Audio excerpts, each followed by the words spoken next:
Hello, today I'm going to show you how to download a photograph for your primary sources project. You're going to navigate to Course Topics Units and then to the primary sources folder. Scroll down where you find the links to all the different collections of photographs in American memory. I chose Japanese American internment, so I'm going to select that, and that will take you to the main page.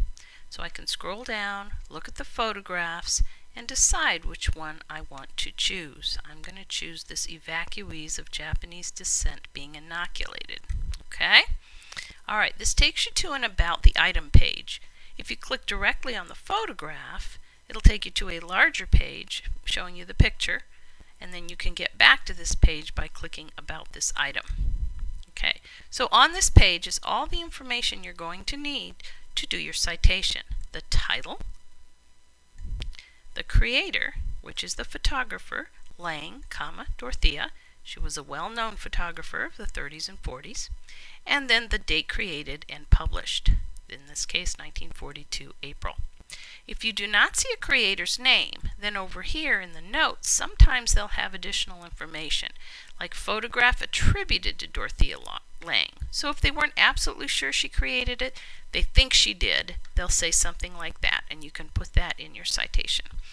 Okay, now to actually download it, you want to go to the photograph and click on the kind of file you want to download. We're going to do the lowest resolution, 57 kilobytes JPEG. So select that, and it'll bring up a larger version of the picture.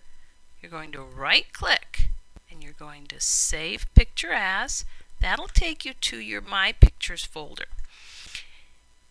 That's where the default is. If you want to click the drop down and navigate to your network drive, you can do that. However, I'm at home, so I don't have my network drive to show you that. So I'm going to leave it in my pictures folder.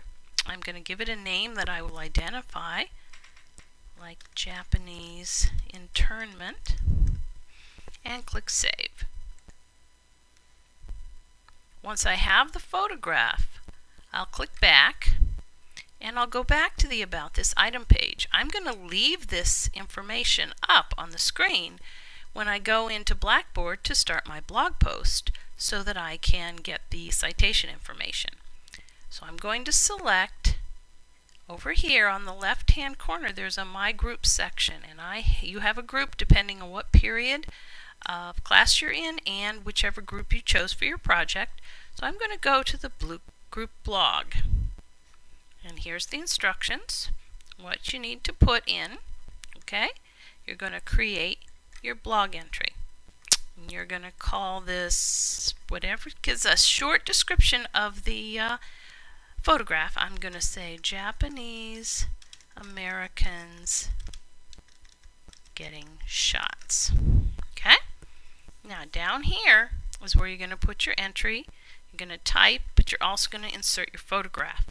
To insert your photograph, the bottom line has things you can use to attach.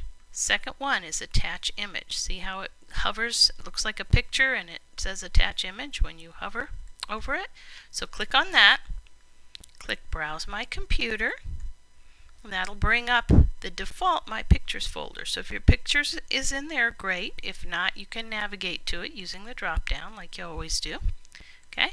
I'm going to select Japanese internment and select Open. Then I will click Submit, and it will show me the photograph in the window. If everything looks good, just hit Submit again. And now I have the photograph in my blog post. I can then go back to American Memory and copy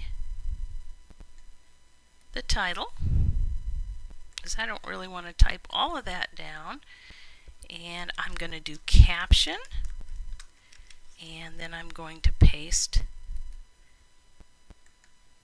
my description. I'm going to say photographer Dorothea Lang, date April 1942. Then I will proceed to answer the questions that I need to answer for my blog post. If you don't remember what they are, once you get your citation information, you can go to your other